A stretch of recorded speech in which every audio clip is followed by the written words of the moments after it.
Hello everyone. So this video is not a tips, but this video is a shared journey of learning English. As a provincial kid, I was born in Ratnagiri province, and the journey began when I started learning English in one of the schools there. I developed the interest, the passions in the language since I was young. I didn't know that until I graduated from IFL. So I thought, when I look back to when I was young, I thought, oh, this is the journey. This is a journey that I need to take. Right, okay, learning English. I'm not talking about learning language in general because I'm bad at learning other languages. I tried Chinese, I failed. I tried Thai, I failed. It's not that the languages are not good or not interesting, but personally, I didn't like that much. Well, let's begin when I was young. So I was a passionate learner. So I would go to anywhere that offered the class. So I would go to the church.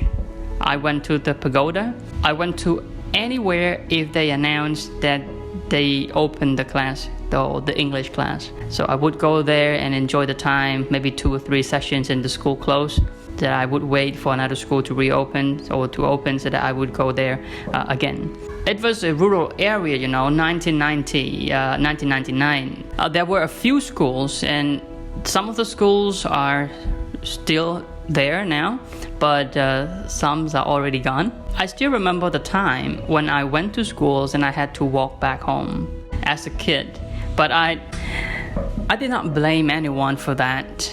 So I took my responsibility. I went to school because I love being at school, learning something, even though I didn't learn much. My journey begins since I was young. So I started learning English. I started learning ABC, started learning words.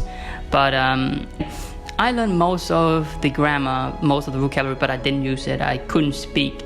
But when I met my teacher, Miss Jane, I was be able to speak English. It was what I thought.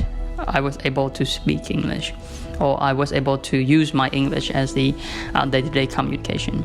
But when I went to Phnom Penh, when I came to the city, I knew that I was not good enough. Right? Okay, there was too many people who were so good, who was so much better than I was, and I realized, well, damn it. So I wasn't good enough.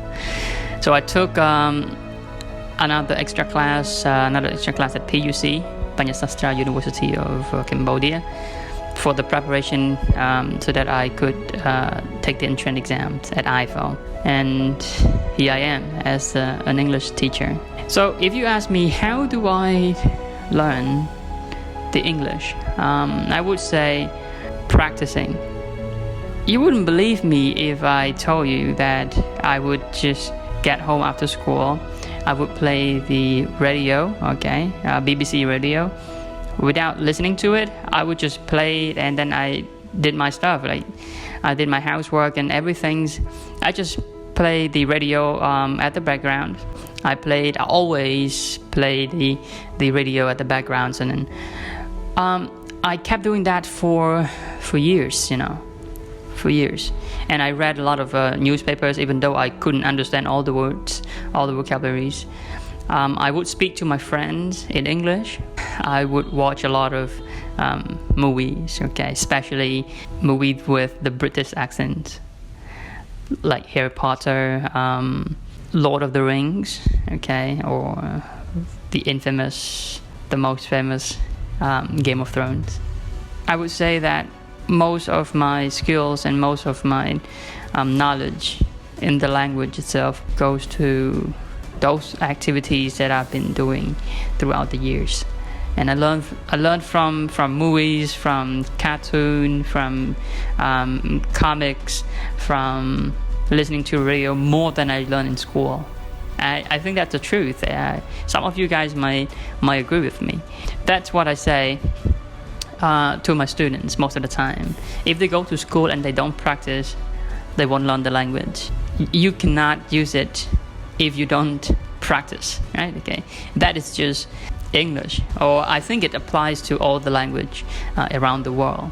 You cannot just go to school and sit down and write down on the notes and then you expect to learn the language or expect to use the language unless you really use it. Alright, thank you so much for watching this video, and I'll see you in the next one.